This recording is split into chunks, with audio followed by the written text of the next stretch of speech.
The minute you were born, you got involved in the war between good and evil, between darkness and light, between negative and positive, between evil and good, between tyranny and democracy, between weeds and human activity. I mean, the war is on. If democracy sleeps, guess who never sleeps?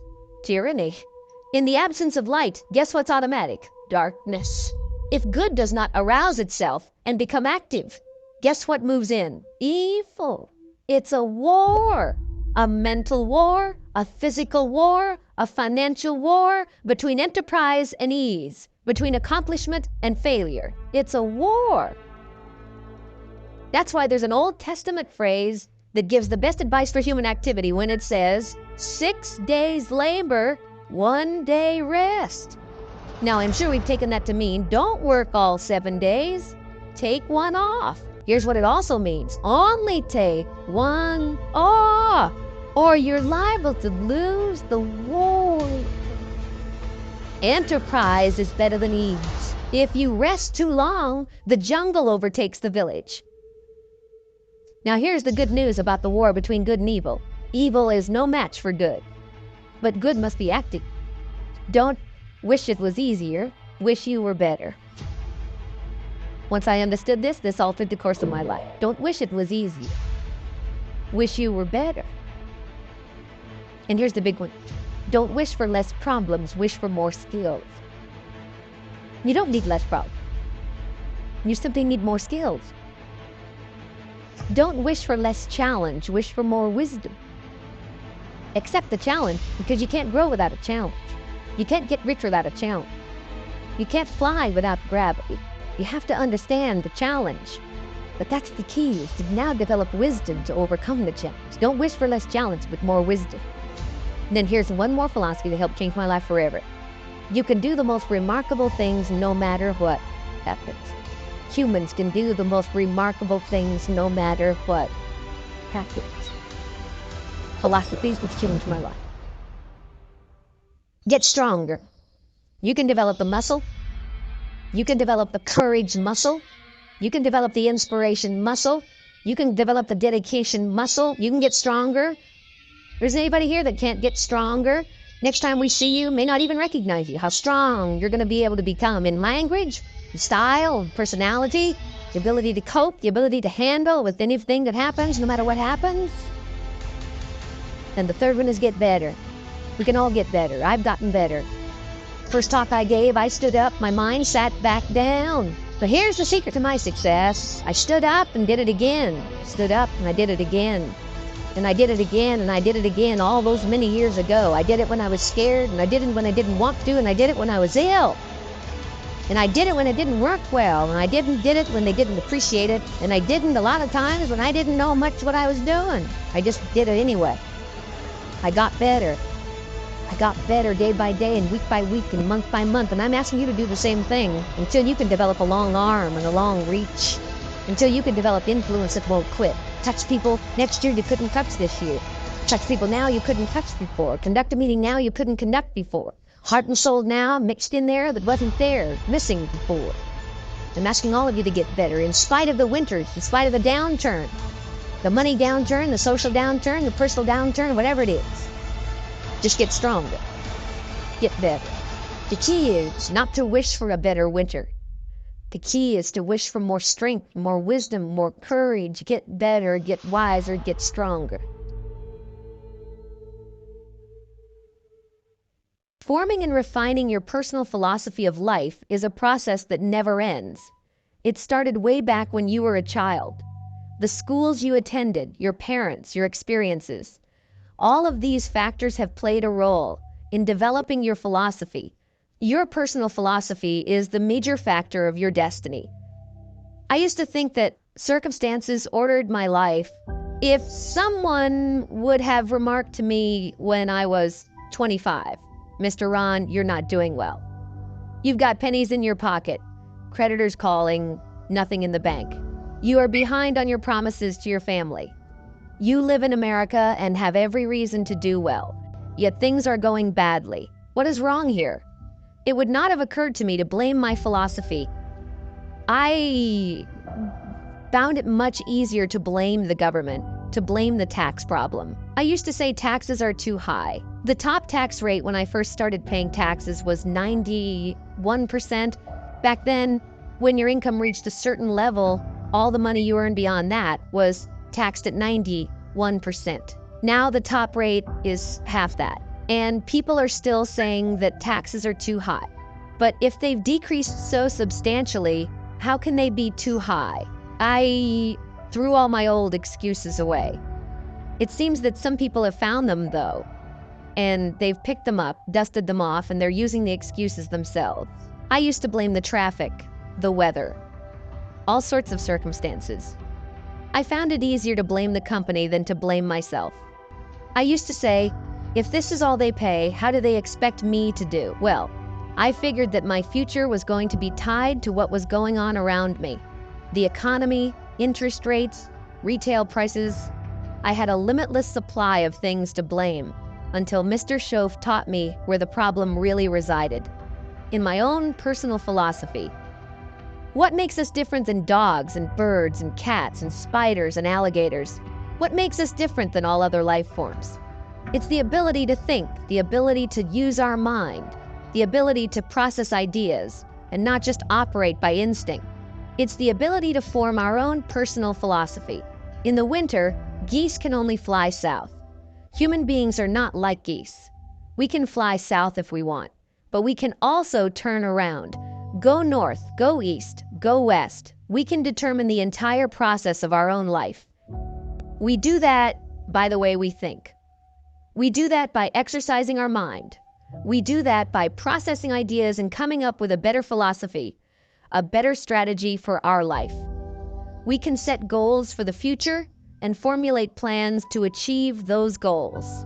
All this comes from developing our philosophy. A philosophy helps us to process our options. Is it possible to take the raw material we've all been given and turn it into something spectacular and unique that no other person can do? The answer is yes. But you cannot even see all these options, let alone know what to do with them, unless you start using your mind to come up with ideas to strengthen your philosophy. That is a major challenge of life. Each person's personal philosophy is like the set of a sail. If you want to trim a better sail, you don't need a better economy. If you blame the economy and the marketplace, the schools and the teachers, the sermons and the preachers, the company and its policy, what else is there? When some people get through with their blame list, there's nothing left to blame but themselves. It is a colossal mistake to blame the only things you've got to work with. You know, you can't change the seasons. You've got to take them as they come. What can you change to make your life work better? You must start with your philosophy. Once I got rid of all my old excuses and started examining the real problem, my personal philosophy, my life exploded into change. My bank account changed immediately. My income changed immediately. My whole life instantly took on a new look. The early results from making these philosophical changes felt so good that I never stopped the process from that day forward. Once you set a better sail by refining your philosophy, your whole life's direction can start to change from that day forward. You don't have to wait until tomorrow. You don't have to wait until next month. You don't have to wait until conditions are perfect. You can start this whole process immediately. I recommend it. Let's suppose that you have been hard at work on developing a strong philosophy. You know exactly what you want to accomplish in life. You know that you want to get a good education, have a successful career, make some profitable investments, raise a family, and have your children turn out well. You may even know how you want to go about achieving these objectives. You may have it all planned out in great detail. All that is very important. All that is very good. But is it enough? I'm afraid not. Let's also suppose that there's a vast, hugely powerful force that nobody can withstand, and this immense force is always active and in furious motion. It never rests. It's like a slowly flowing river that can eventually carve the Grand Canyon out of solid rock. But that comparison doesn't really do it justice. The force I'm talking about is much more formidable than any river, ocean, glacier, or other natural phenomenon. In trying to achieve your life's goals, Would you prefer to fight against this great force that has the odds overwhelmingly in its favor, or would you rather enlist this great power for your cause and make the inevitable work for you instead of against you? Take your time before answering. Think it over. By the way, the great power I'm talking about is time. Time is the mightiest force in the world, even the universe. Of course, the answer to the question I posed is very obvious. Why would you ever choose to fight time when you could have time on your side? Who wouldn't want to harness the great river of time that flows through all of life? Why wouldn't you want to use the power of time to generate power in every area of your existence, to turn the turbines of your hopes and dreams, to charge your every aspiration with lightning bolts of electricity? There's only one way to make time work for you, not against you: patience. There's a type of person who undertakes every activity out of the desire to achieve a goal. He prepares food to eat it, not just for the fun of being in the kitchen. He starts a business to make money. He exercises to get in shape. I'm sure that some of these people are very successful, and they are certainly highly organized. But a person with a truly refined philosophy sees success as an adventure, not as a point with an estimated time of arrival. The latter approach is impatient thinking. Impatient thinking can lead a person to some very big mistakes. When you are always looking somewhere else, whether it's down the road, up toward the top of the mountain, or off toward the left field fence, where you're hoping to hit that grand slam home run, you often miss what's under your very own nose. You never know when you're gonna come across a book or article that will provide a piece of information that can transform your life. One thing is certain, however: the book you don't read isn't going to help. And it's the same with meeting people. You never know who is going to be able to teach you exactly what you need to know. Even if you don't need to know it now, you might need to know it at some point in the future. That might not be for 15 years, but it just might be in 15 minutes too. A patient man is always richer than an impatient one, even if the patient man has less money. What do I mean by that statement?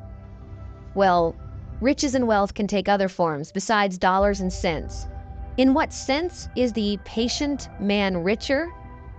The answer is actually very simple.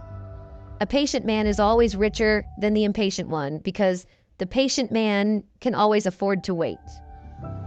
The patient man is never desperate. The patient man has time to spare, while the man in a hurry is always on the verge of bankruptcy as far as time is concerned. In any situation you can think of, impatience is a source of weakness and fear, while patience represents substance and strength. And here's another reason why patience gives the person who has it an incalculable advantage over those who don't have it. It gives him deeper insight into himself and others, which is a mark of philosophical refinement. If you can only see the short term, if you think only in terms of the here and now, then you are stuck in one place. You can't judge distances. You live in a world that's flat and two-dimensional. In other words, the impatient person lacks all sense of perspective. Perspective lets you measure your current plans against things that have already occurred and against your desires and aspirations for the future. Then and now, here and there, near and far, need and know, watch and wait. These are the dual optics that allow the patient man to see in stereo. The nearsighted person sees only the present.